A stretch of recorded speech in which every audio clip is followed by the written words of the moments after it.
So back to the tools.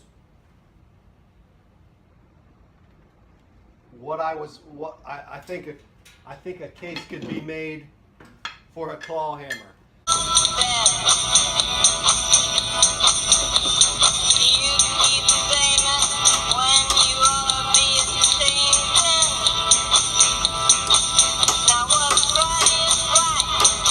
When we talk tools, you're thinking woods tools and knives and axes and that sort of thing, but depending on the situation, and you can do all this with your knife, I guess, and your axe, but something to pry with, a pry bar, a wonder bar, or a flat bar they call it, a crowbar or some type of pry bar, I think would be pretty valuable given the situation. If you're in an area where there's a lot of houses and, well, I won't get into the different scenarios, but if you need to break in cars, if you need to break in houses, and I'm not advocating doing anything against the law, but if it gets really bad and there's nobody, it's not like you're breaking in and murdering people. You may be breaking in an abandoned house, an abandoned building, an abandoned vehicle. You get what I'm saying. A basic claw hammer or pry bar is gonna go a long way in that situation. That's why I brought that up. I just wanted to tickle your ears as far as just think about those types of things. So my inch bag, and when we get to the inch bag, then you'll see what I would be carrying. I can tell you it's probably going to be my smaller axe. It's going to be my main blade. My hawk I don't have is out in my truck.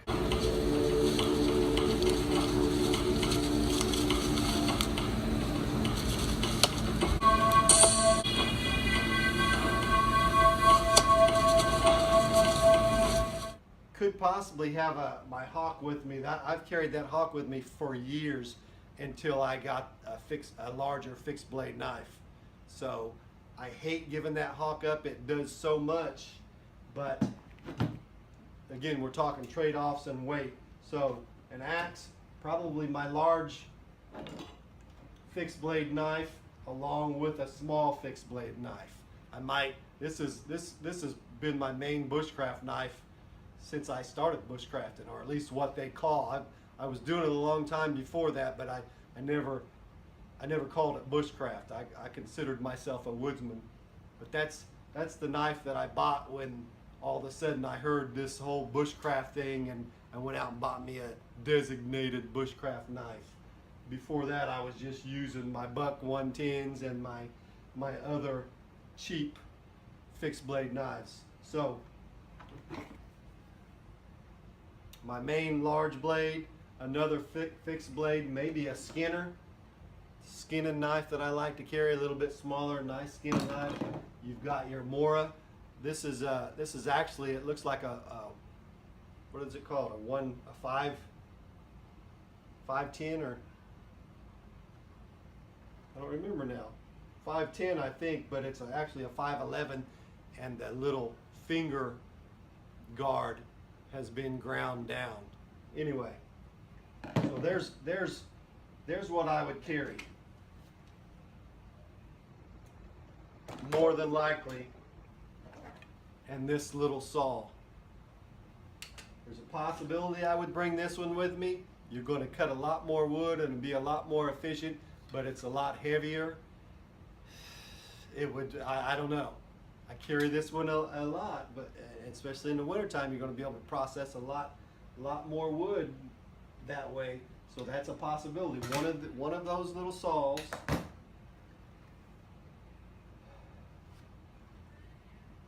And that's really it. My multi-tool, one of these multi-tools I would carry.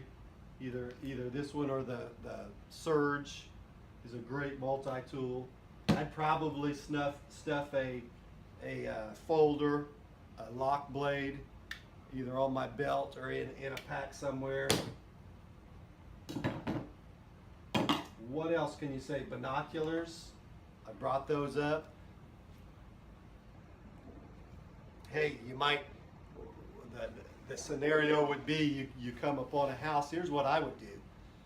If I'm out trying to find food, I'm running low on what I had in my pack. Maybe I've got all my family with me. We're not trying to break any laws or hurt anybody, obviously, but we got to get somewhere. We're going somewhere, and I'm going to start checking these houses.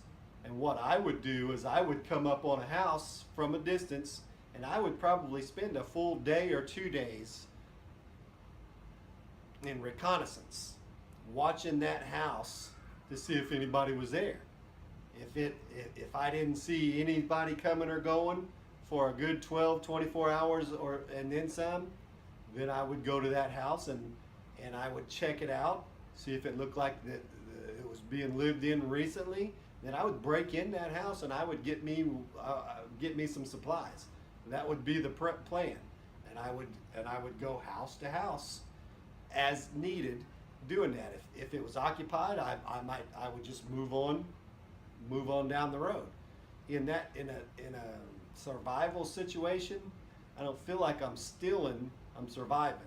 If there's nobody there and there's nobody coming back, there's a lot of opportunity there that may go to waste when you can feed your family and you can provide them with extra gear that you might need if you do that. So I would feel no guilt about doing that as long as I made sure that I wasn't taken from somebody that was living there or something like that. Granted, if they're on their way home, they're making it home, and they show up and I've taken their stuff, I'm sorry about that. I don't want to take from food from someone else's kids' mouths, but there's a trade-off there. If it gets that bad, we're talking a pretty bad situation if I'm breaking into people's houses to take food. So it may not get to that point, or it may, but those are just some thoughts. Another reason why a good set of binoculars would be handy.